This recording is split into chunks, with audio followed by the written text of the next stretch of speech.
Hello, everyone. We are back with another episode of Life and Law, and tonight we have a special guest, KDawn Stone. Thank you so much for joining us. Thank you so much for having me, Theodora, and I'm glad to be here on your show. It's my pleasure. And can you just start by just giving us a little brief introduction about yourself? Absolutely. I am a mother, and I tried to report abuse in family court and with the police, and I had everything turned around on me, and they still tried to give the father full custody. So because I saw that injustice, I thought, you know what? I'm going to do everything I can to try to help the children. And so I kind of threw myself into the world of advocacy, and I believe that's how we met. And I'm just here to share whatever I can help and hope that it helps. Well, thank you so much for joining us. And so, can you just tell a little bit more details? Because I know that you are one of the rare cases where you actually were able to get justice in a sense at the end. So can you just share a little bit about what your experience was like and how you were able to get custody back and everything in the end? Yeah. So I wouldn't say that I got justice. We got away. And that was like the best thing that could happen in our situation was we just got away. And that was it. There's absolutely no justice that was served in our case. So I'll give you some backstory. My husband and we met when we were really young, and we dated for like 8 years before getting married. And then we got married, and he didn't want any kids, and I already had a son. And I was like, you know what? Or no, he told me he wanted a daughter after we got married. And I was like, you know what? I always wanted a girl, so okay, let's try it. And so we got pregnant, and we were living in Las Vegas at the time. We moved to Maui. And then that's when the abuse started. And it was just like he just slapped me one time. And I remember thinking, oh no, this isn't good, because my son's father was also very abusive. And I was thinking, what am I going to do? This is scary. I tried to talk to his parents about it, and they just were like, why can't you see the bigger picture? So I clearly knew that this was something that was like generational or familial. And he was a paramedic in Las Vegas for 10 years. And when we moved to Maui, I remember him telling me something like, I think I have CPTSD, he said, and I really want to get help. I think I'm going crazy. And I was like, oh my God, I'm so sorry. How can I help you? We had a brand new baby. And he said that, or I suggested counseling, and he was like, no, it's okay. It's okay. And then he was working at the hospital in Maui. And so he would have really irregular sleeping schedule. And then I started to notice the sexual abusive acts towards my daughter. My daughter was acting out and like mimicking the things that were happening to her. And I was in so much shock and disbelief, because there's nothing that breaks your heart more than thinking that you're in a safe, loving relationship, to find out that the person that you think you're madly in love with is betraying you in the ultimate way, you know what I mean? And betraying your family and betraying your child. And so it was really difficult for me. And I had a really hard time processing it. And a lot of it, I just kind of internalized and became very angry. And, uh, sorry. And it was interesting because he would try to gaslight me and tell me that, because I'd ask him, I'd be like, what was that I just saw? Or what's going on? And he'd be like, no, that's you, that's your from you being sexually assaulted as a child. You're just making it up in your head. Da, da, da, da, da, you're crazy. And, I was like wanting to believe that, but I knew better because I was sexually abused as a child. So I do know what that energy feels like. I know what it looks like. I know how, everything in my body was screaming there was something wrong. So I got this oscillating camera fan. It was just a fan, like, those 3-foot tall fans from Amazon, but it had a camera in it, a video camera. So I could record from it. And if any action happened in the room, it would record it and then it would send it to my phone. Well, I had a girlfriend, and my daughter now was like 1 year old, maybe 18 months, around there. And I had a friend in London who was a police officer. And so I had told her already about all of these things and my concerns about what was happening and the things that I was witnessing. And she was like, yes, we have to get proof because it's your word against his, and his family had a lot of money. And so I knew that I'd be, up against a lot of lawyers. And so we tried every nanny camera out there that you could even possibly think of on Amazon, and none of them worked. None of the spy cameras worked. Nothing worked except for this oscillating camera fan. And I captured something on my phone, and I remember thinking, oh, this is so weird. I'm going to send it to my friend in London to have her look at it better and see what she thinks. And so I sent it to her really quick because, like, I didn't have time. Like, I was always with my daughter because I was very protective. And so if he was home from work, he was always trying to be around us. And so I was trying to do it really quick when he wasn't looking. So I didn't really have a chance to look at it. But what she found on it, she had to send in to her forensic team, and she had to file a police report, because when the forensic team slowed it down frame by frame, they labeled it and classified it as CSAM in London. So, and she had to explain how she got the video and why. And so then she's telling me that I have to go to the police so that I can get a police report number to give her to put into her report, and et cetera, et cetera. And I'm like, okay, hold on. Because you know how it is. You're just terrified. You don't know what you're going to walk into. You don't know what the court battle is going to be like, even though I did have an assumption that they would protect us and that they would do the right thing and that they would look at it and they would, review all the evidence. I did know I needed like solid evidence. And I thought, okay, well, this should be enough then, because my friend is saying it's enough. And then my little sister was getting married on the island, and all my sisters were there. And one of my sisters is a court clerk for the courts in Utah.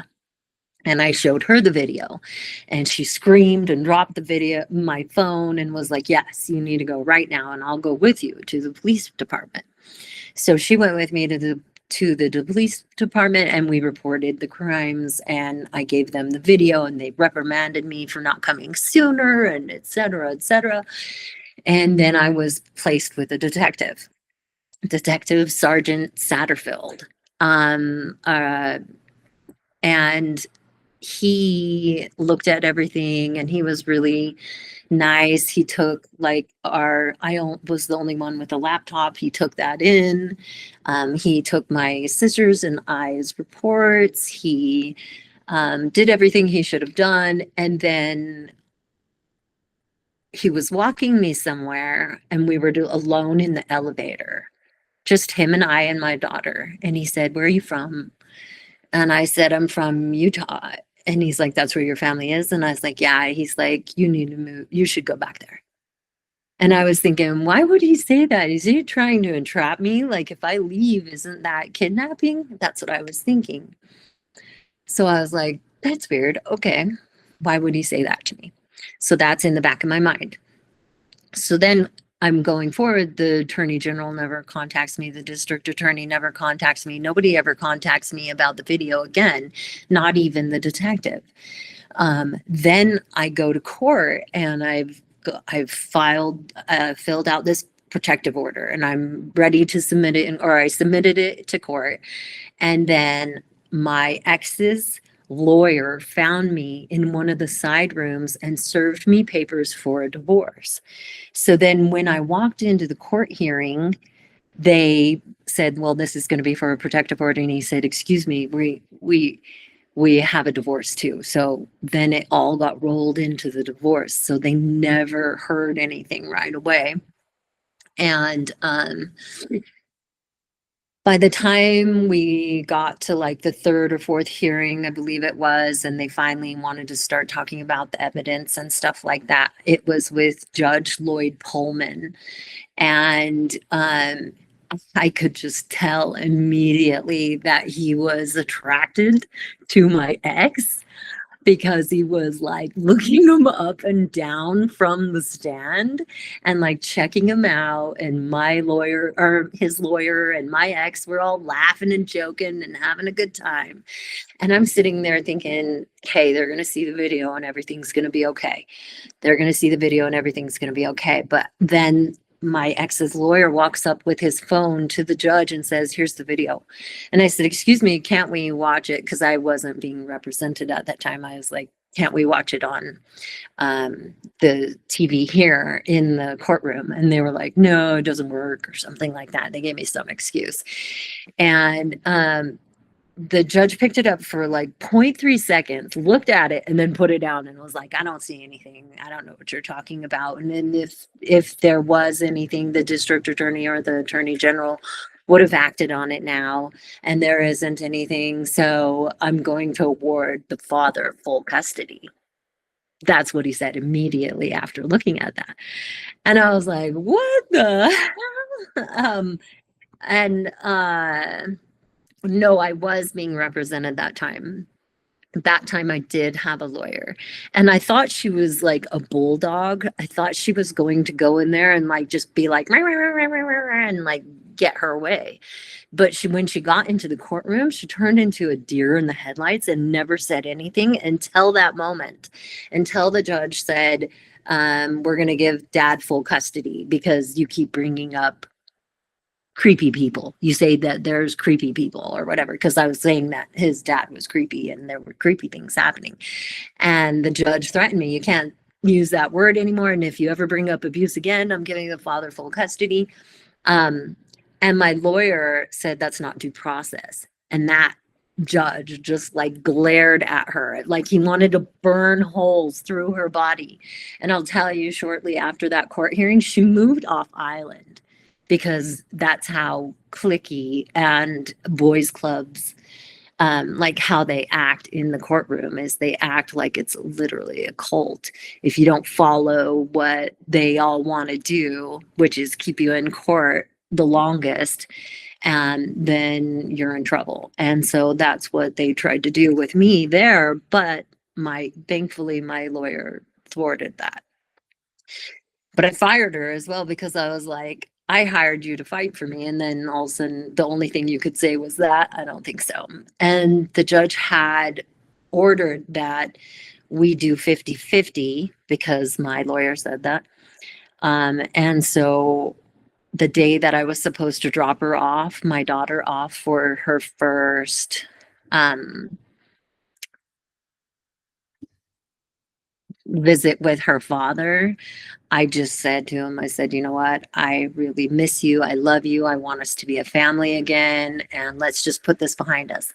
And he was like, okay, yeah, yay, And I was like, oh God, thank God. Because I didn't want to leave her alone. Like, I knew my hands were tied with the courts and I didn't want to leave her alone. And I forgot that in between those 3 court sessions, they were giving her father supervised visits.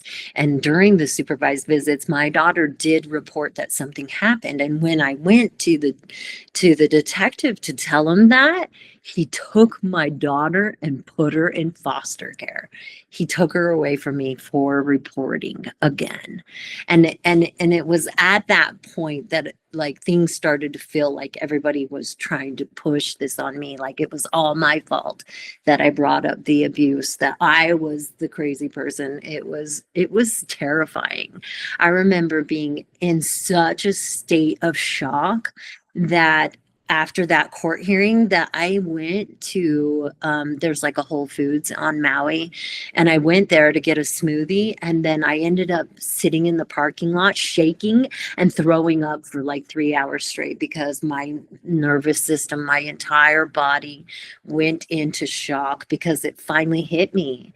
It hit me. These people are evil. They don't give a fuck about us, and they're only doing whatever is going to pay them the most, or they're just completely evil and don't care that a father is sexually assaulting their child.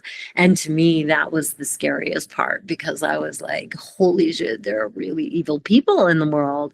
And I couldn't believe that they were the people that were in power. The judges and the cops and the lawyers were all, seemingly felt like they were in on it. And it kind of made me feel like, well, I was hyper paranoid. And I remember I couldn't be around any men because I just couldn't trust anyone.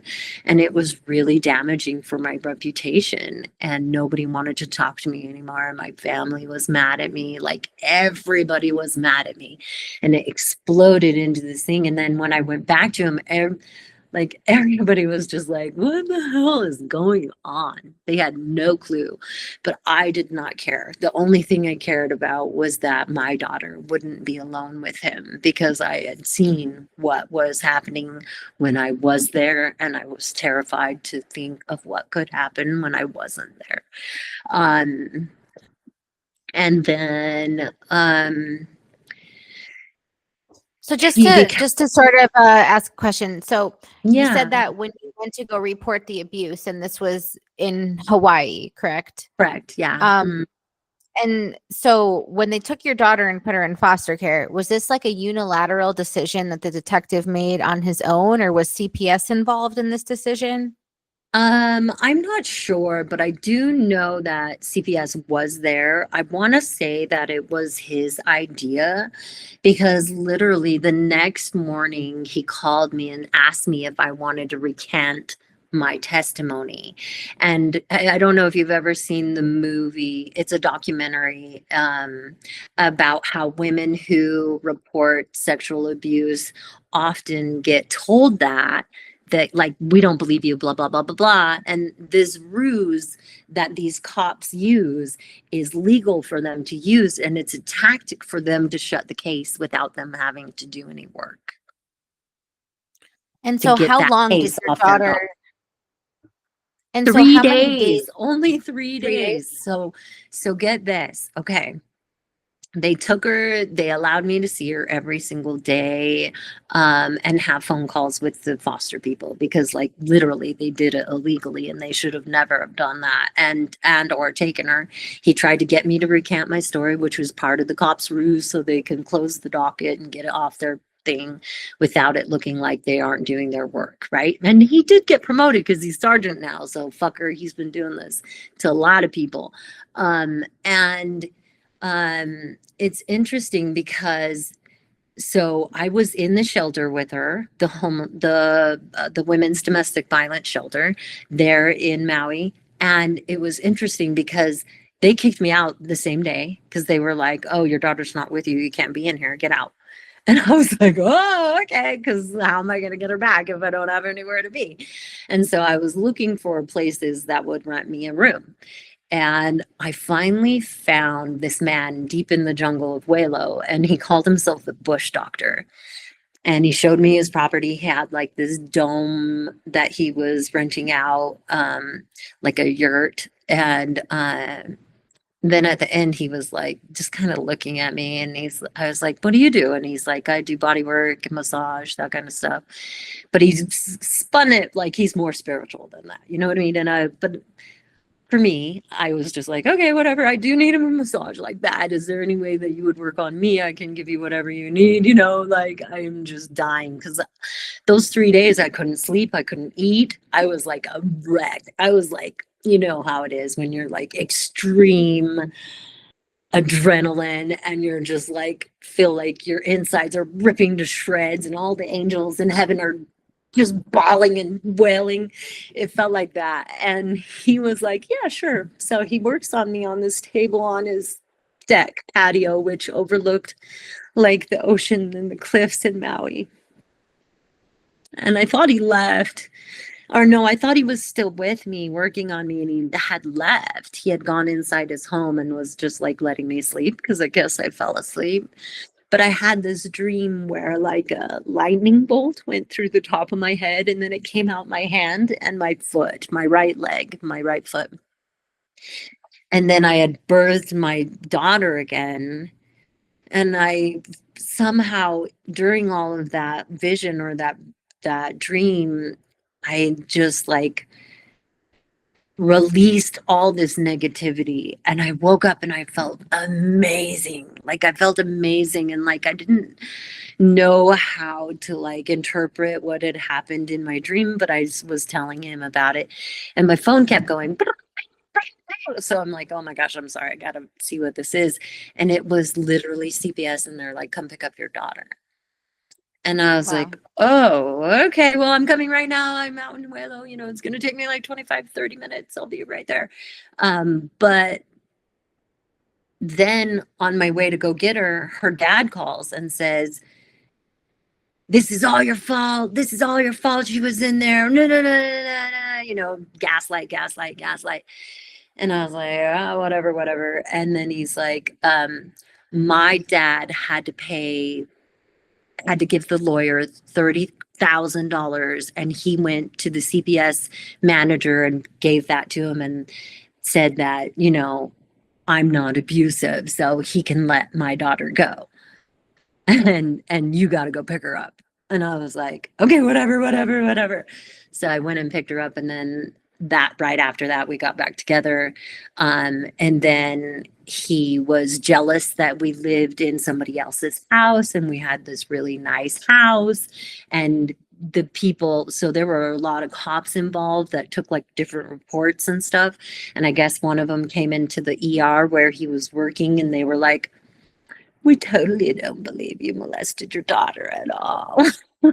And it really like pissed him off. And so he came home and he was like, or over to my house and he was like trying to start a fight with me and said he wanted to leave the island. And I was like, okay, let's go. And he's like, where do you want to go? And I was like, let's go to Utah. And he's like, no, let's go to Vegas because that's where he's from. And I was like, oh, hell no. We're definitely not going to Vegas where all your uncles and your dads are the captains of the fire departments. Because now I know who you guys all are and why you guys are all in those positions. So there's no way in hell we're going to Las Vegas. And then we decided on Colorado because they had legal marijuana and he was very into legal marijuana at that time. And so it was like our compromise.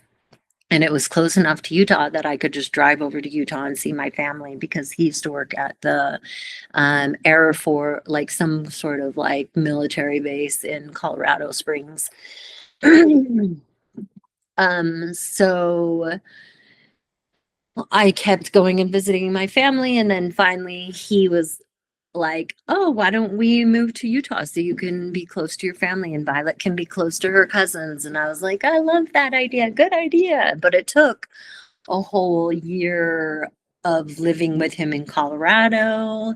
I believe he idolized murdering us because he took us to the mountains with pickaxe in the back of the car, and my neighbor had recorded him swinging the pickaxe around before we left, and then he just like up in the middle of the night and just left us there.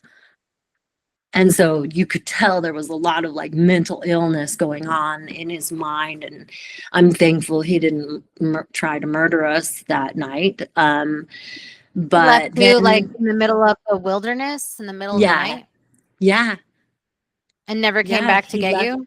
No, he just left us up in the mountains, and that was his mental illness. He was starting to break down even more. Like, he took off in the middle of the night one night without any shoes on, and came back in the morning like a hole in his leg. And I'll include all these details in my book later, but because they all just paint the picture of like how psychotic he was, you know what I mean? But so he said it was okay for us to live in Utah. And my sister, who works for the courts as a clerk, had an open basement with a few rooms in it. So I was like, can we live with you? Because then it's even like safer, because then she could become a witness potentially if anything happened. And so my daughter was still reporting abuse. She'd say things were happening when, people weren't looking, or like, in the hot tub, at the grocery store, things like that, that he was being very covert and very sneaky to do these things to her. And I got her into counseling. And the counselor one day said, you know what, we can talk about feelings. We could talk about things that make us sad, because my daughter was reporting that she was very sad because of all the things that he was doing to her. Every single time that I would report this, though, and we'd talk to CPS, they'd always be like, you're coaching her. You're coaching her. You're coaching her. You're coaching her. You're coaching. She sighed. She something. That means you're coaching her. She didn't give enough details. That means you're coaching her.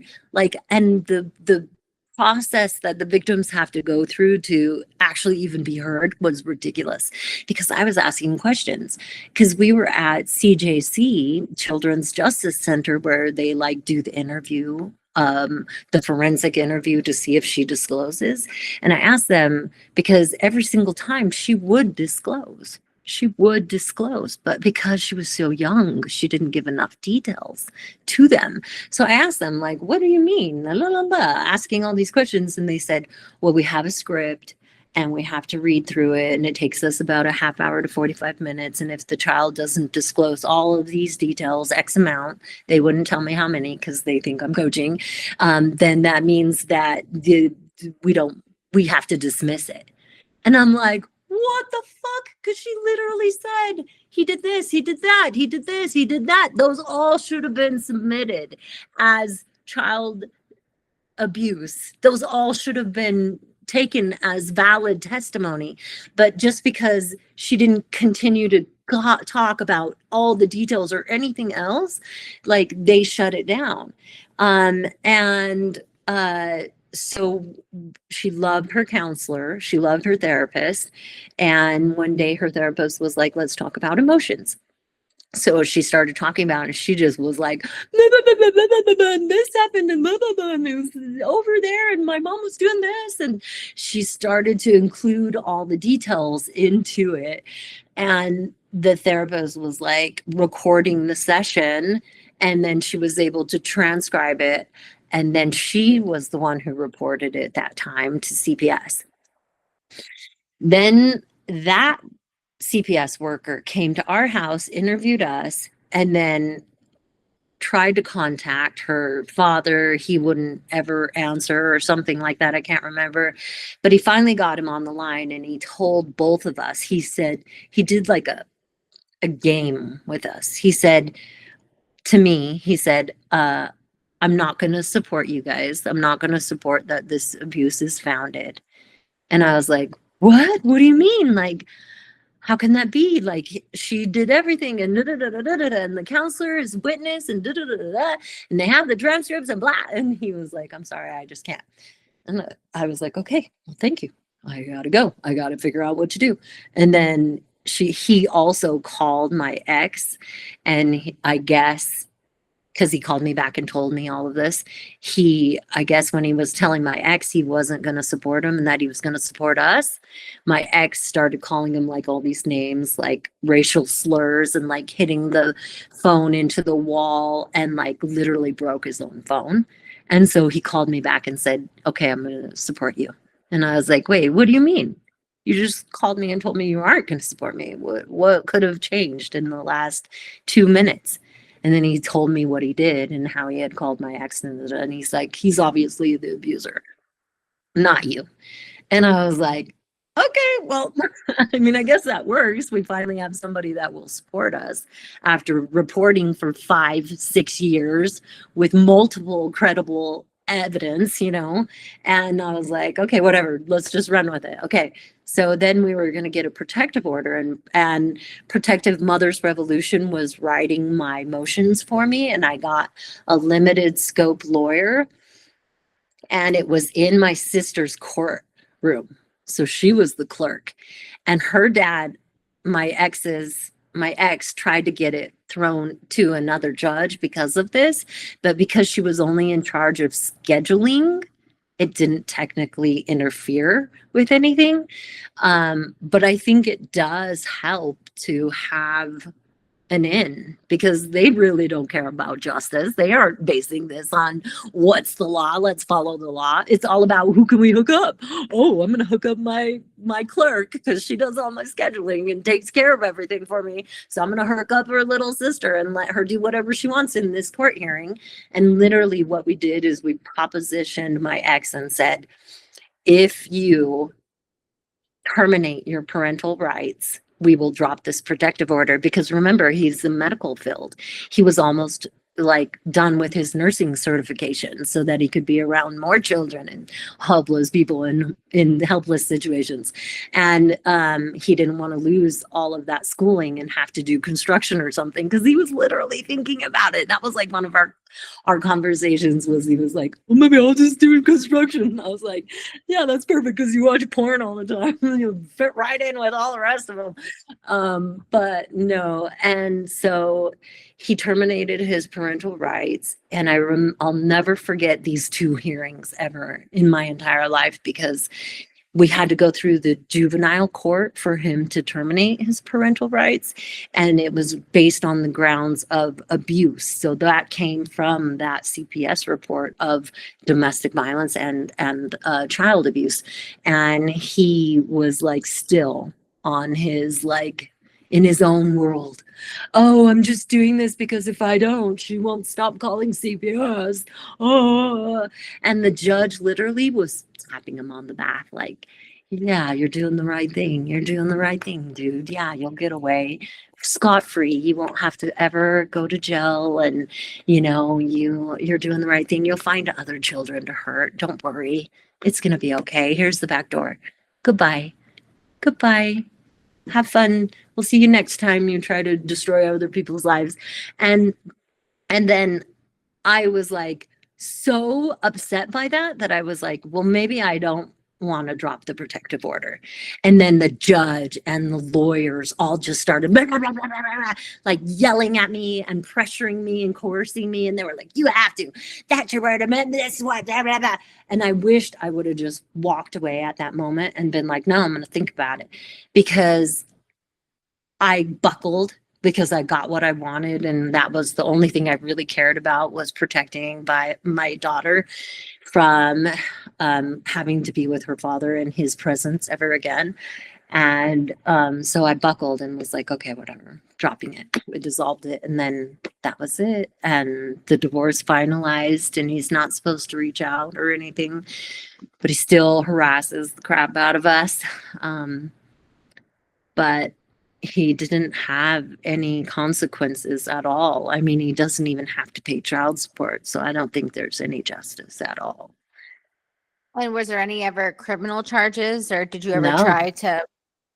No, but my daughter can press charges later, and that's kind of why I kept everything a little vague, because she will have to come at it from her own perspective, and with her own case, we'll just have to hire representation for it. So, and that's what our future looks like. So when she's ready to do that, and she's told me she wants to, then we'll move forward with that.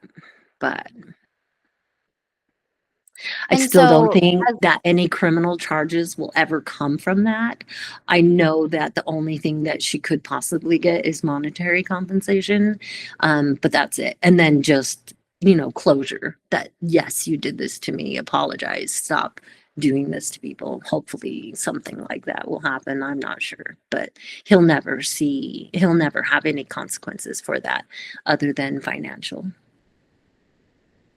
And a lot of times, like, there's no statute of limitations when things happen when you're a minor. So, you Yes. know, even if it's years later, they could still end up getting prosecuted down the line and they're never fully off the hook. So I wouldn't necessarily write that off. But I wanted to ask you, as somebody who sort of made the decision to try to sort of get back with the abuser or try to keep peace with the abuser to avoid further harm, would you give, if you were to give advice to younger girls or women who find themselves in a similar situation, would you think that that is something that you would advise against because it could cause more harm? Or do you think that what's your thoughts on that?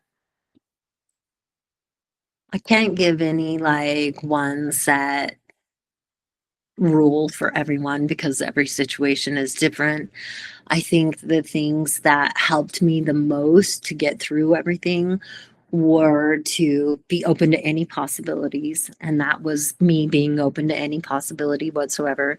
Because if I felt like he was more of a violent person, like my first, like my son's father, I wouldn't have chose that because I would have been more afraid that he might murder us. And then, I mean, because look, he wasn't even a violent person, but he still had that ideation where he was thinking about it and possibly planning it.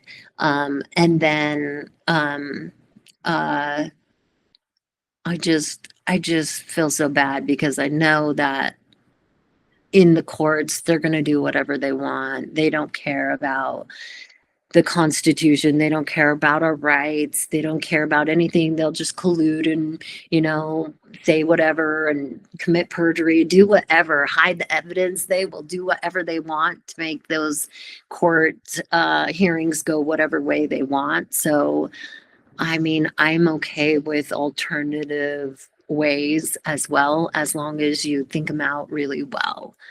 Think them out really, really well, because I was like even considering running at one point, but I was so terrified of the Hague Treaty because it really felt like they were going to take my daughter and I would never see her again. And I was researching everything, and the Hague Treaty was just so strong. But I did know that if you went to Mexico, they don't have enough police enforcement in Mexico to ever take people back. And so that's kind of like was my loophole. And I even packed my bags all together one day and was like freaking the fuck out. And then I was like, you know what? I can't run. I can't do it. So you have to really listen to your gut, and your gut will guide you, but be open to having any miracles come your way and align yourself with the miracles. Because I remember when we moved to Utah, I started doing meditations and I would listen to Dr. Joe Dispenza every single day. And he talks about if you can visualize a future that you want to have, then you can bring it to you by matching your eternal state with the same state that of that future. So every morning I would wake up and I would visualize the judge being like, you have full custody and we're putting him in jail and la la la la la and woo, and we're all celebrating. And none of that happened, but I did get full custody. And I did celebrate after the final divorce hearing and the termination of parental rights, because I was like, yes, she's safe. Because I literally thought we were going to have to fight with him for 18 freaking years of her life and that I was going to die of a heart attack because of all the stress. I literally thought that. And so every single day I was trying to match the vibrationally and in my mind of hope, possibility, miracles happening. And I really truly feel like every little thing that did happen was a miracle. Like my first lawyer saying, that's not due process. That's a goddamn miracle, because now I talk to so many women who in Hawaii and they don't even have any chance whatsoever. The instant they mention sexual abuse, boom, child's gone with the abuser. The sexual abuser will get the child. And so that was our first miracle. The second miracle was that I met Marilee McLean in Denver, Colorado, because we were living in Denver, Colorado, and I went to like a Me Too rally and I heard someone speak, and then I asked her for help, and she told me to reach out to Marilee McLean. And so I got her book, Prosecuted But Not Silenced. And I read it, and I sent a copy to my friend that's a cop in London. And she was like, you've got to find this lady and see if there's anything she can help you with, that she can teach you. And when she sent me the book, her address was on the envelope. And I was like, I'm going to stalk her. And I did. I stalked her. I went to her house and I found her in her garage. And I was like, oh my gosh, please help me. What can you tell me? And she's so sweet. She's like the sweetest woman in the world. And she invited us in. She had chocolate chip cookies. And she was like, okay, we're going to talk about this. And she coached me on how to behave. And she said that if you believe that there is sexual abuse, if you believe that there is physical abuse, that you have to say that you don't know. Otherwise, they can point the finger at you and say you're the attacker because you're the one that's doing parental alienation. You're trying to keep the child, blah, blah, this is all in your head. So she said, you have to say, oh, I don't know if the abuse is happening, but my child keeps telling me the abuse is happening, and I believe my child to be truthful, and I'm doing what any sane parent would do, and that's report. And that literally was my miracle, because my daughter had reported an incident, and then we went to CPS to for the or CJC for the interview, and then they all had me in a room. There were like 6 CPS workers and like 3 police officers, and they all started grilling me and drilling into me like they were trying to like accuse me of coaching, and like it was the most stressful, horrifying thing I've ever been through. And if I didn't have her guidance of how to position myself, I would have been terrified. So I just said, you know, I really don't absolutely know what's going on, but I do know my daughter keeps reporting it, and I believe her to be true. And I'm just doing what any sane parent would do. And you could tell it diffused all of them. They all diffused because there's nothing they can do at that point. I'm not a coacher. I don't even know what the fuck's going on. You know what I mean? And so I highly advise people to take that route, because then you can't be the one that's having, you know, all the fingers pointed at you. And even though I did see some of the abuse myself with my own eyes, I still had to come across that way. And she said, you can't cry unless it's on the stand, and then you can only cry a little bit. You know, you have to hold yourself together. You have to hold yourself like you're not insane or you're not losing control. How does one do that when your child comes to you and tells you all these horrible things are happening to them and you feel like you have no control? Like, it literally is a marathon, and that's what Marilee calls it, a marathon. And you have to like pace yourself. You have to protect your energy. You have to like, your mindset cannot be, oh, I'm fucking up, or oh, they're gonna win. They're always gonna win. Your mindset has to change. You have to like literally be like, hey, there's a possibility, because love always wins, for me to support my child and protect my child.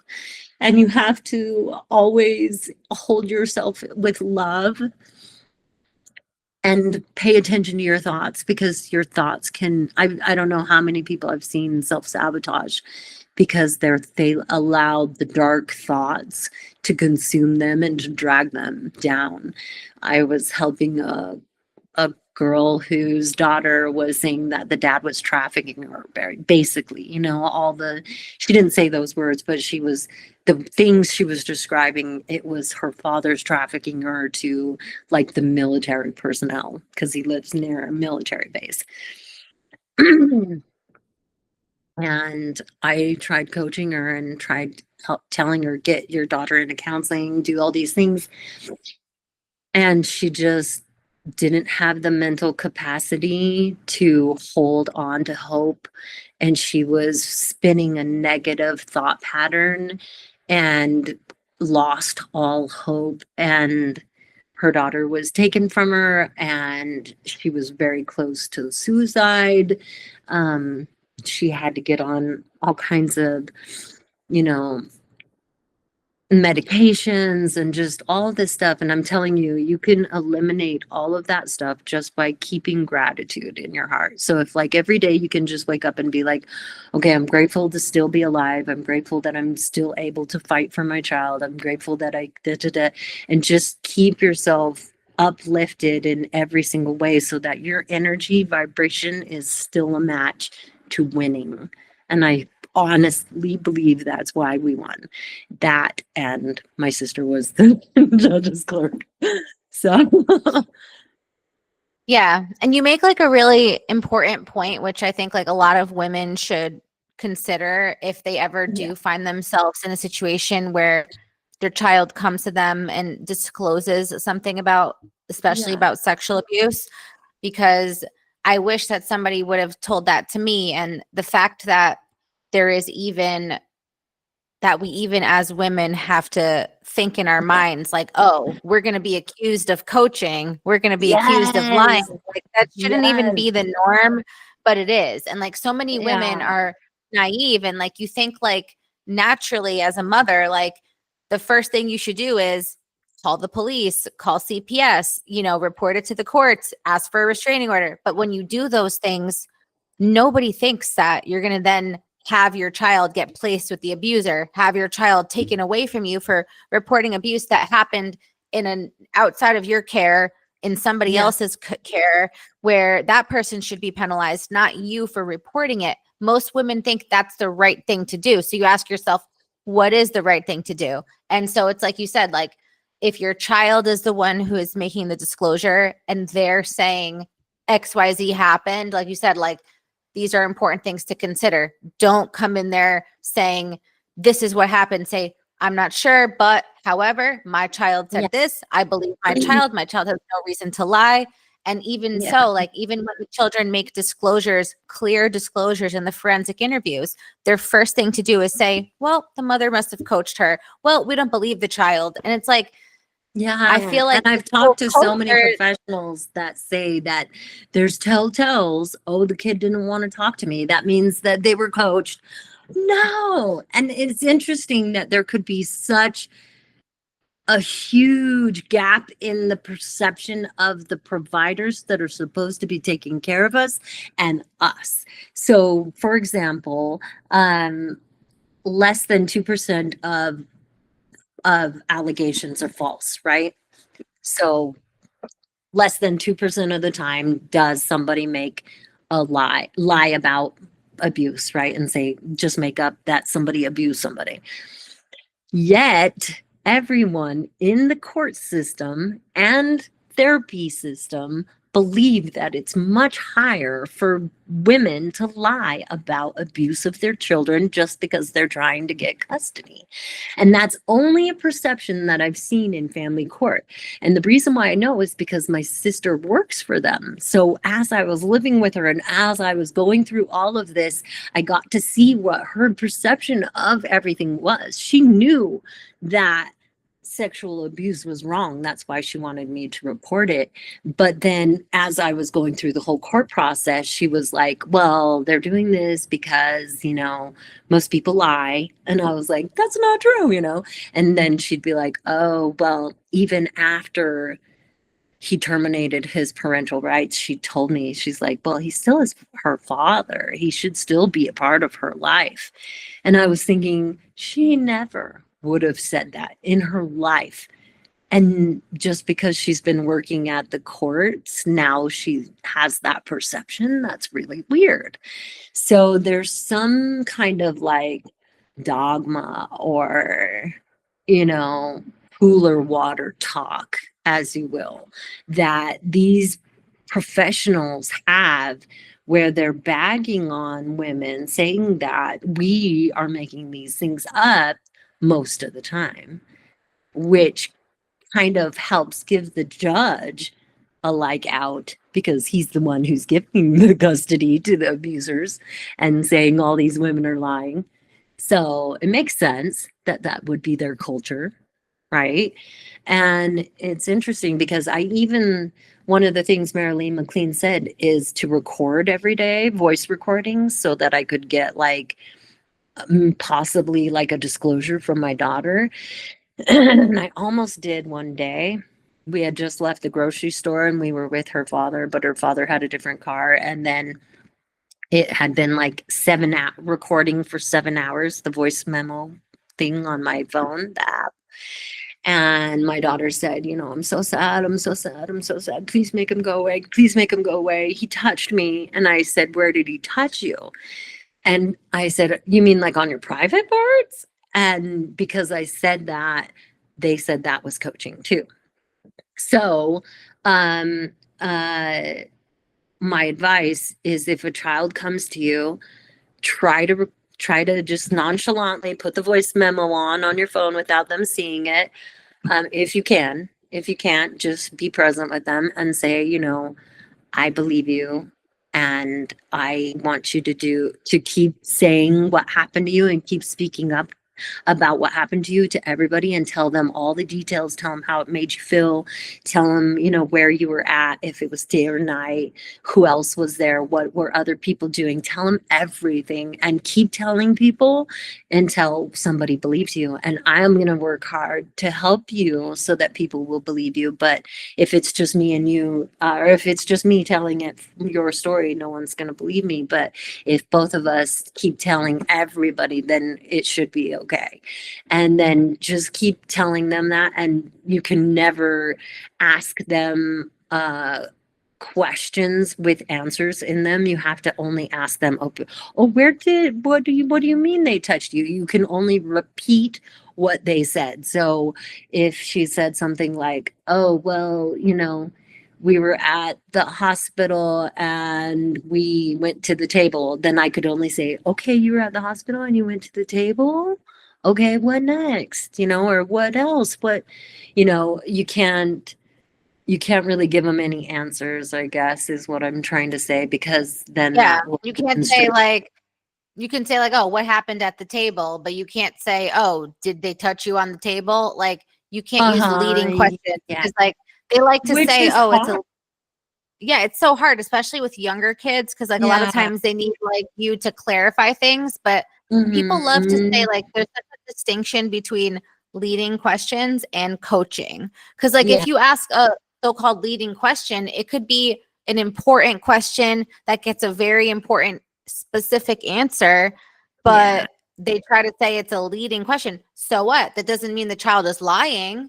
That doesn't mean that it's not true. And so, I think that there's this fine line between that. But as somebody who's also been through, a similar situation, I would suggest also to parents who, if they find themselves in the situation where they have the disclosure and the child comes to them, I would suggest, before going straight to the police or before going straight to DCF, to first take your child to the pediatrician, or take your child to the hospital, or take your child to a therapist. Because if the hospital reports it, or the pediatrician or the therapist reports it, it is going to look so much better than if you report it yourself, because then they can easily say, oh, you lied, you coached.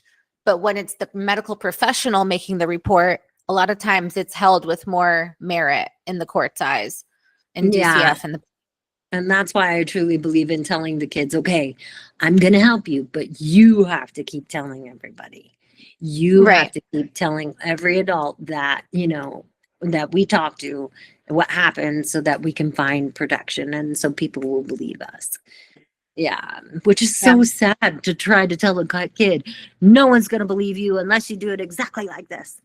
It's so and sad. like my daughter, like she was saying, oh, well, and like she would say like, well, I can't say anything because everybody's going to be mad at me. And like daddy said, I can't say anything. So it's like, that's the other thing you got to consider. Kids are being told if they talk, they'll be hurt. And they'll say, if you keep your mouth shut, you'll get a reward, you'll get a bribe, you'll get a prize, a present, whatever it is. If you keep your mouth shut, or if you talk, you'll get hit, you'll get punished, whatever it is. So it's like, DCF never considers that. When they go to these houses and they ask the children, "Oh, are you safe at home?" "Yeah, I'm safe."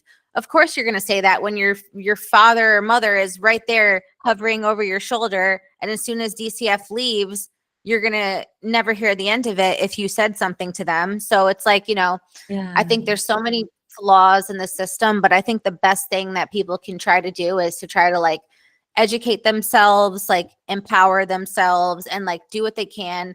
Even if you have never been to school before, there's so many things on the internet. There's so many resources, even like with AI. And I think that Yeah. you have done some work with AI. Can you speak a little bit about that? Yeah, so after my case was over, I would try to help people by helping them understand what was in their legal motions and just like helping them understand what they could do next.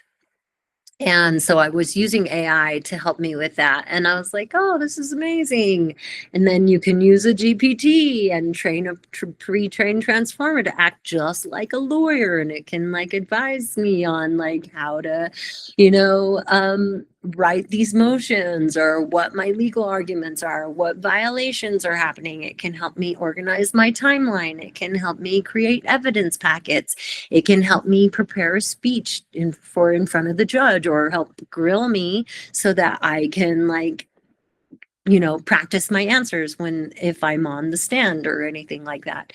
And I was like, oh, this is brilliant. Maybe I can use this to help other women. And I was with Jeanette, we were helping women do this, and Jeanette more so, because I was feeling a little reserved about the way we were doing it. And now look what's happening. They've gone after Jeanette, and they are trying to put her in prison for 4 years. And Protective Mothers Revolution, the ones that helped me write my motions when I was going through everything, had already told me that they had to leave the country because people were attacking them, and they were trying to sue them and trying to lock them up and put them into some kind of criminal position. And so I just was really worried that something like that might happen. And then it occurred to me that if I just position everything as, because AI, you can learn everything with AI.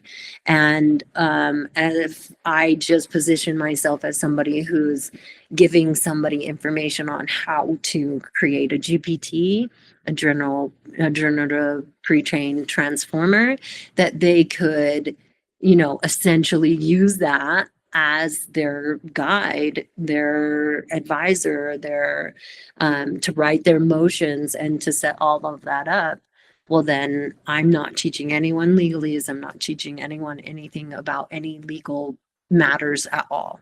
All I'm teaching them is AI. And that's kind of the route that I'm decided to go down to protect myself and my family. And I also want to broaden that later with teaching women how to use AI to make money, because there's a lot of money in AI consulting and different AI processes like AI marketing, and pretty much building apps for people, building, chat bots, things like that. Like I built a chat bot for a company. It took me 2 days and they paid me $10,000. So there's a huge opportunity right now for women to really like level up the playing field between us, if women are learning AI. So I do have a workbook, and I'll share it with you so that you can share it with anyone that wants it. And it's also on my bio of all of my social medias, platforms. And if it's okay, I did want to talk a little bit about a couple other books that I wanted to recommend as well. Yeah, absolutely. Okay. So, The End of Family Court, if you haven't read this one, it's a really good one, and it talks about different ways that our rights are being violated in different processes that are happening. I recommend that you put this one and there's another one that I don't have. It's Keith Harmon Snow's The Worst Interest of the Child. That one's in digital format, and if you don't have it, you can also reach out to the libraries and they have to give you a digital copy, even though they don't have it in paperback format. There are digital formats online, and I do have it, so if you reach out to me, I can send it to you. But if you put both of those into your generative pre-trained transformer in the file records, it will help it reason on your behalf because it's already understands what's going on. It already understands the RICO acts. It already understands all of the, civil rights issues, the violations, everything that's happening. And it just really helps to create a better guide. And then this other one, Child Hunters, Requiem of a Child Killer. And this one is by Karine, so Carine, Hutzbat, Hutsebaut, Child Hunters, Requiem of a Child Killer. And she's worked with MI6 and the FBI to profile child killers. And she said that we've had conversations. She's on, we're friends on Facebook now. I've reached out to her and she said that what is happening in family court is like beyond her. She sees it. She knows we basically came to an agreement that it's not broken. This is the way that it's meant to be. This is how they set it up to be. It was made this way intentionally to cause harm, to profit as much as possible because it is a money grab from the protective parent. A protective parent will fight and keep going to court and pay the court fees and pay the bonds and blah, blah, blah, blah, blah, and keep it going. And we all know that the bonds and all of the court fees go into a judicial retirement fund, and that's what helps fluff up their retirement funds. So we see the RICO acts, we see the corruption, and it goes all the way to the top. I mean, if the DOJ is the one investigating the DOJ didn't do nothing wrong, right? So that's the unpopular opinion that the National Safe Parents Alliance won't talk about. But it truly is a pandemic because now that the rest of the world sees how profitable this trafficking industry is in family court, it's the whole Hobbesian dilemma that, there's this secret handshake between the government and men that they will stay in power. They will be the power of the household. And so, of course, they get the children and yada, yada, whatever, whatnot. It also has a deeper root to it because why would the amount of children that are being given to abusers go up if sexual assault is involved? They're literally trafficking children. Right. To their It just parents. makes no sense.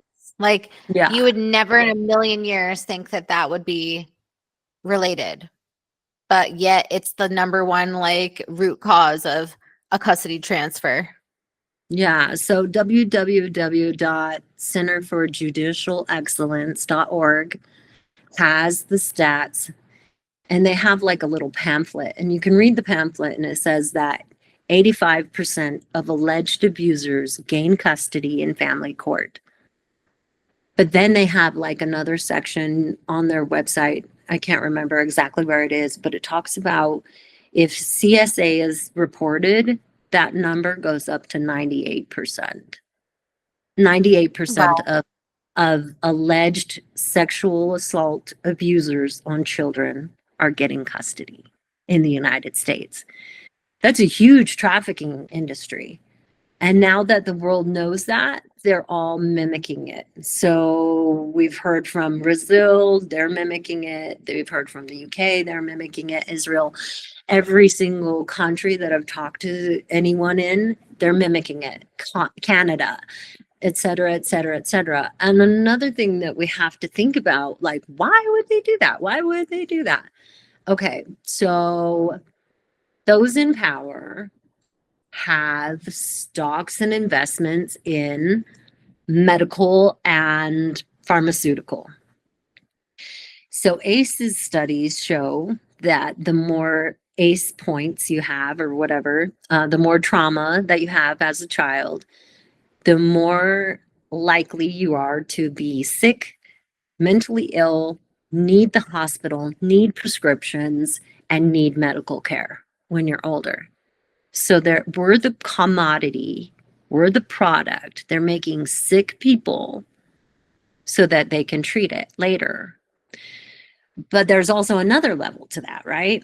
And I mean, a lot of people don't go this deep down the rabbit hole, but I have. And I don't know, I really feel like there's something to it. There was a CIA, no, he was head of the FBI for 30 years. His name was Ted Gunderson. And he investigated a lot of like child sacrifices, like different things like that, trafficking, child trafficking rings, things like that, cults. He would investigate cults here in the United States. And when he retired, he started something called the Vampire Hunters. And he said that the Illuminati have these rituals that they do where they will sacrifice children and turn their blood into drugs. And they call it Special K, or they call it Black K. And it's basically, they take a child and they torture the child so much that their adrenal glands are just dumping all this adrenaline into their blood. And then they like slit their throat or do some other way of extracting the blood from the child. And then that's what they turn into the drug. And they say it's all part of like a blackmail society where they get people to enter into these societies, and then they lure them in with, you know, underage women, and then they get them to do more and more and more and more disgusting things, and they use those things over their head. It's very much the Epstein files and everything that was happening with Epstein.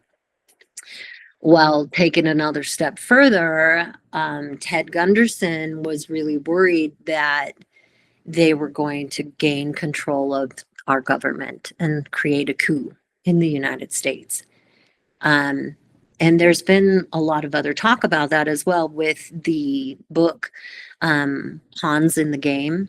I don't know if you've heard about that. It was written by Thomas Carr, I believe. But he basically talked about how the Illuminati, and I guess he was part of them and did like an undercover sting operation, something like that, and found out what their agenda was. And they were telling people, become politicians, become judges, become lawyers, become cops, become, you know, fire department, become the doctors. And we're going to infiltrate into society. And we're going to have, you know, our orgy parties, our pedophile parties, our sacrificing parties. And that's how we're going to gain control over the entire world. And we're going to own the world. That directly correlates with what I witnessed myself. You know how when TikTok first came out and everybody was just like, trauma dumping, this is what's happening to me, and there were like 1 million Epstein victims, and there were 1 million like, you know, child sexual assault victims, and like all this stuff. Well, I was truly at that time just wanting to figure out how I can help people more. So I was talking to a lot of people trying to figure out what their stories were, and I would hear the most gruesome stories about like family orgies like on the East Coast mostly, where they would say that their family would get together with other families in the community and share each other's children. And then if the children never talked about it, they'd like, you know, harm them or hurt them or whatever. And one of them was this girl, and she was talking about how that all of that was going on and that it was some secret society, a cult. They were talking about, babies were being eaten at these parties, like all kinds of things.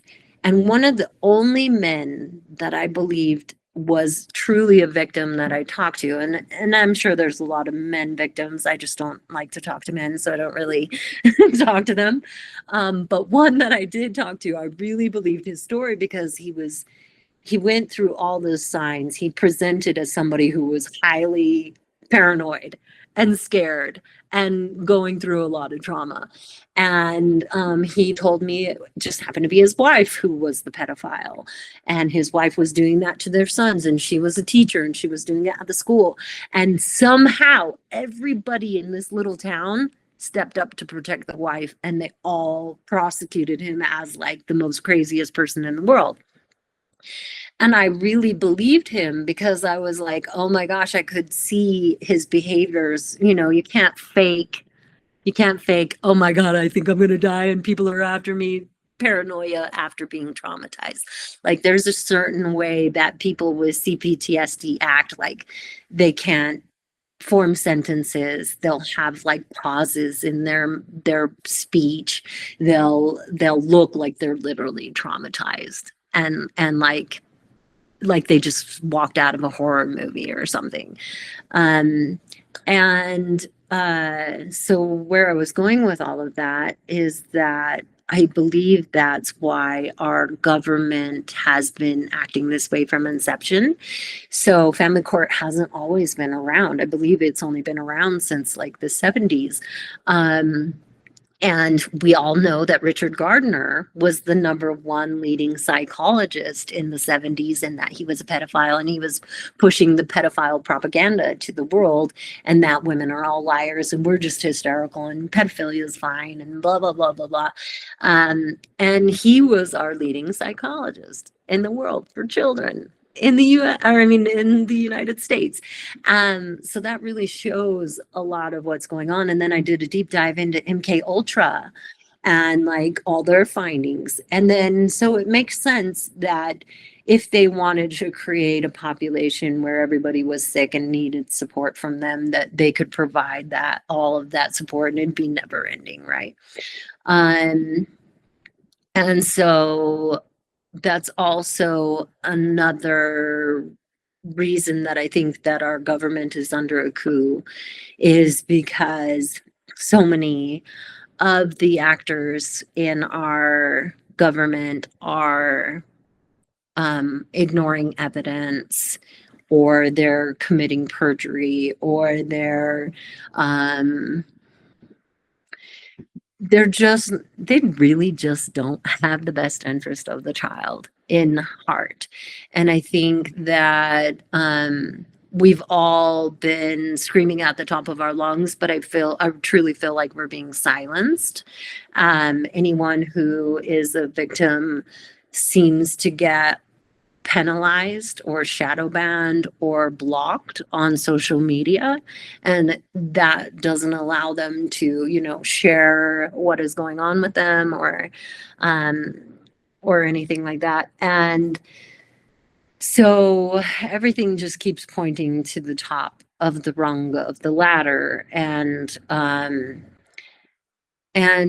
we've even gone to the UN. We've had people address the UN. I mean, look at Nancy Schaefer. I mean, of course, that was about CPS, but it's basically the same thing. I mean, just a different head of the Hydra, but she was talking about that. And then look how she was silenced. She was murdered, literally murdered, because they're making so much money off of trafficking our children through CPS that they just decided to kill her. And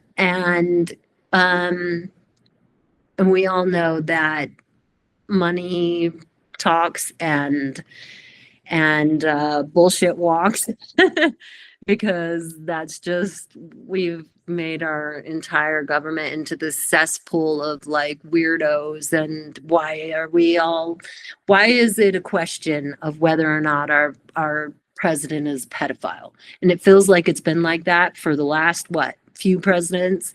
And I don't know. I just want everyone to have a broader perspective of what could possibly be happening, because that is why, because people go into family court and then they figure out it's corrupt and then they want to know what can be done. And I'm literally saying the only thing that we can do is infiltrate our country back. Like, good people have to go back into all of these careers. I was just looking up dental anesthesiast, and I was wondering if they had a female one, and they don't even have one in the entire state. And I was like, why is that? Why would men want to be the only ones that want to put kids to sleep? And we all know that that's happened quite a bit too. I'm going to turn on the light. Sorry. We all know that's happened quite a bit as well with, medical professionals. And it just seems like it's this disease that's taking over our society. And it's very disheartening because I want there to be a resolution. And right now, I just don't see a resolution other than, we can keep speaking up. We can keep educating each other. We can keep pushing for healing and reform, because really these people just need to heal. But without accountability, nothing's going to change. It's only going to get worse, because literally they said that the amount of CSAM on the internet, child, porn on the internet went up 400% during 2020. Where were those kids? They were with their caretakers. They were at home. And if the courts are giving custody to abusers 85, 98% of the time, and if courts are giving these foster children to abusers, then it makes sense that a lot of our children are in harm's way right now in the United States, and nothing is being done about it. And I think that domestic violence has increased since then. And then 8 out of 10 of the job titles that women hold are going away because they're going to be taken by AI. And so right now, it is more important than ever to make sure that you have secure income, so that you don't fall into a trap of domestic violence, and to educate yourselves and to learn AI. So. Yeah. And I think it's important for women to sort of look at it as like, instead of thinking like, oh no, AI is going to take my job, think of it like, how can I use AI to start a side hustle? How can I use AI to come up with a business plan of something where I won't need a lot of money to get started? And I think there's so many opportunities more than ever before. And, it's like we said, like, since the 1970s, 1980s, when all of this stuff really started changing with the family courts and everything, that's only like 1 or 2 generations ago. So it hasn't been that long. And, yes, it can, if it continues unchecked, it will get worse, but it can also go in the opposite direction if enough people start to speak up, not be scared, because in our generation and before that, it's always been keep your mouth shut. If abuse happens, don't talk about it. What happens in the home stays in the home. But now people are starting to get courage, speaking up on social media, like advocating for themselves, for their children. And like so many of us grew up where we told our mothers about the abuse and our moms just said, oh, well, brush it under the rug, just keep your mouth shut. Where now we're risking it all to fight for our daughters and teaching them not to accept abuse and the bare minimum. And I think like the AI stuff can be really powerful if people use it as a tool to like educate yourself. I use it as a research tool. And I think, there's a lot of good things out there. So are you, if other people are, like interested, don't know where to get started, are you offering free services? Absolutely. Yeah. So I do have that workbook and it'll teach you how to create a generative pre-trained transformer. So a GPT, you do have to use Chat GPT, but you can take the tool or the guide and use it in Google Gems as well if you wanted to create a gem instead, or any kind of pre-trained transformer. Because how AI works is there's open AI, and it's all the information out there. Everything that could possibly be entered in has been entered in. And then there's generative pre-trained transformers, and it's kind of like a little folder of information. So if you want to have really good results, then you have to really train your agent, your little AI helper, in exactly what you want. So then you just tell it, grab the books or grab the laws or grab the rules, or, understand what they're talking about in this book, and help me determine how to strategize, understand, and prepare for my family court hearings. And then you have to work with it, and you have to learn prompt engineering and stuff like that. So if you reach out to me or Theodora, we can get you the workbook link, and I will have some other things coming soon, hopefully really soon, so that I can help women really like elevate their lives. Because yeah, it can't replace you. I mean, everybody that did fire a lot of their employees are hiring people back again, because they actually need people to help them run the AI and use the AI, because AI doesn't replace you, but somebody who knows how to use it might. And it is still true, though, that 8 out of the 10 job titles that women hold will go away, like calling services, receptional services. Even my career changed a lot. So I did video advertising for companies. And as soon as AI came out, I had to reinvent myself because I wasn't getting enough clients, because now AI can make their videos for them. And so, I mean, we're going to see so much change in the next few years that it's going to be unbelievable. I say, let's just reject the digital ID, try to remain autonomous as humans, and yet we still can embrace things and treat them as tools to help us further ourselves in society as well. Because if we don't understand what all the tools that people have, then they could be used against us. But if we understand the tools, and we use those to understand the jargon or the legalese or how to make money in this new era, then we'll be fine. And like I Yeah. said, I've been using AI to make money, and it's actually a lot more lucrative than anything else. A lot of people say it's the new gold rush. So I strongly advise anyone that doesn't have any money to start really researching different ways that they can make money online. And I do a lot of posts and stuff, and I put them out there for people to learn. So. Yeah. And I think it's important to just be able to continuously adapt. And as technology advances and with AI and everything like that, being able to learn it, adapt and grow and use it as a tool. A lot of people make the mistake of like depending on it or like blindly trusting it. Well, they'll say like, make me a motion, and they expect to just get like a complete thing that they can just copy and Oh, paste. It doesn't work like that. You have to use it as a tool, as a research tool, as a, yeah. sort of like an assistive tool, but not as a complete thing that you rely on blindly.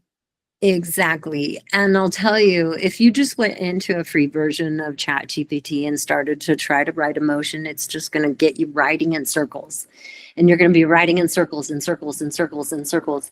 And remember, it's because I said OpenAI has all the information out there. And that's why I teach women how to make the little folder with the information of the laws and stuff like that, because then they're going to get clearer, more concise ones. And then if you want to, you just don't even want to train a GPT, just ask me for the one that I use, and I'll share that. And one other thing is that AI can hallucinate and it can make up shit. So it can make up, case law or sightings or try to like frame things a certain way. So learning prompt engineering on how to talk to your AI is also really important if you're going to be using it for this. But it's just an avenue. I know a lot of people studied the law just by reading the books and going on the websites and doing all the research, and that is the hard way to do it, but it's also going to get you the best results. So what I recommend for people to do is after they've written a motion or something, to go back in and make sure that you understand every single little sentence, every single citing, what they're talking about, and look it up and make sure that it makes sense to you and it makes sense on multiple sources with multiple sources, because if not, then you could possibly have like a bunk um motion.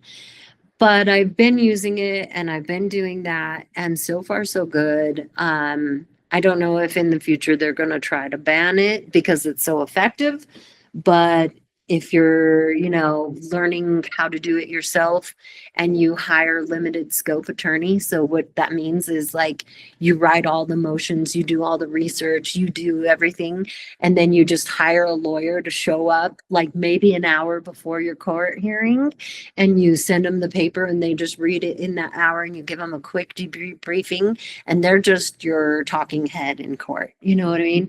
That's one of the best ways that I've found that people can represent themselves without having to break the bank, without giving complete control to the lawyers, because we all know that lawyers collude and sometimes they'll throw your case or, not submit something or withhold something just to keep the status quo moving of you paying lots of money to stay in family court. We all know that lawyers can be just as corrupt as any of these judges that are giving custody to kids or to abusers as well. So.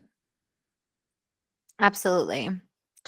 So if there was one final piece of advice you would give to any moms who may find themselves in a situation dealing with DV or child abuse or anything like that, where they're maybe new to the situation and not sure what to do, what would be one last thing that you would say just to, other moms who may be new to this? I think I would say that to remember who you are and to remember that you're the love and the light. And that's why you care about your child, and that nothing will ever dim you as long as you have a sound constitution to keep your flame inside and your fire burning inside. And that doesn't mean that you have to comply. It doesn't mean you have to agree. It doesn't mean that, any of that, because there was a story I heard about a man who was like a prisoner of like Vietnam or something like that for 30 years. They tortured the shit out of him, and all of his fellow prison mates that were kidnapped were tortured in the same way and then murdered or died because they just couldn't handle it, or they'd commit suicide. And when he was interviewed afterwards, he said, I knew that the only thing that they couldn't take from me was what was in my mind and my heart. And so I held on to that. And I think if you can hold on to your heart and the love that you have for your children, that anything's possible. And as long as you keep the self-talk in your head, loving and with gratitude, that you'll keep yourself on the same energy level as the miracles that you want to attract into your life. And I think those are the most important things. Surround yourself with community. And I know it's really hard because a lot of the time people can't handle the negativity and they can't handle the truth of how dark all of this is. And that's why, you have advocates and other women who have maybe been through it, and just reach out to them and really work on and practice keeping your sound constitution, that love in your heart, that knowing that love always wins in the end, and that the pain won't last forever. I like that. Thanks. Well, thank you so much for all of your time and Of everything that you've course. shared. Done. I'm And grateful. yeah, and thank you so much. And if anybody wants to reach out to you, would you recommend, is Facebook usually a good way to get a hold of you? Yeah, Facebook's okay to get a hold of me. It's best if you commented on something because I get so many messages and I try to go through them like as soon as I can. So it's usually like every 3 days, but I'll try to get it more. And then I'm gonna try to get a bot set up that will help bring intake in because I'll miss somebody that needs like maybe a little support. And I don't like missing people, but if I've missed you in the past, I apologize. It's just because there's like a high volume of people that reach out to me. And so I'm doing my best to maintain that and maintain my taking care of my daughter and maintain making money for myself. So I appreciate everybody's patience. Okay, but if somebody comments, you'll see it probably better than if they message you. Well, yeah, because I go through the notifications as often as I can and then messages not as often. So I should, but any way you can, try to contact me and I will support you as long as I can. Great.